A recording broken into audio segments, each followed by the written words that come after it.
I really think it's the obligation of rabbis and of synagogues to tap into the spiritual journeys of the Jews who come along the way.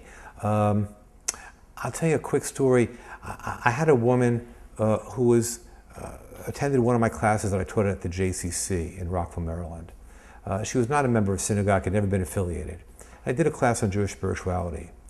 And for the last class, I asked people to share places and times in their lives when Judaism seemed to be important to them.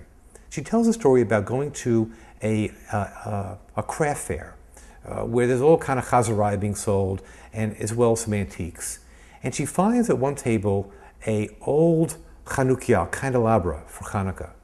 It was old and tarnished, and it was calling out to her. And she says, "I don't even celebrate Hanukkah. I don't celebrate Shabbat. I have no concept of Jewish life. I know I was raised Jewish, but it's meaningless to me." But somehow that Chanukiah was calling out to her for a home. So she bought the Chanukiah for $20. And she brought it in the house, and she said, at this point, she felt an obligation to give the Chanukiah a Jewish home. So that little piece of relic, that artifact, became a call to her to start finding her way back to Jewish life. And suddenly she says, "Can I come somewhere on a Shabbat to your shul?" And she today is an active member of my congregation.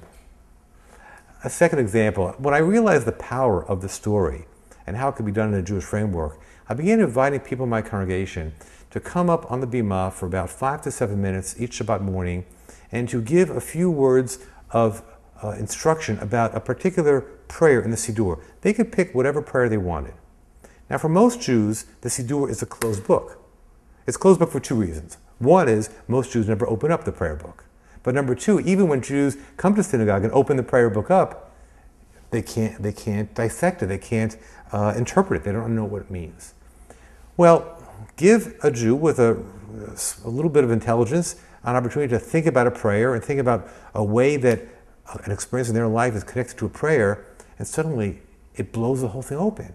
So week after week, I'd have congregants coming up and talking about a specific prayer and how that prayer perhaps articulated an experience in their life and gave it a sacred vessel. And suddenly, week after week, people would remember these prayers and how they were understood by John and Sally and George and Helen.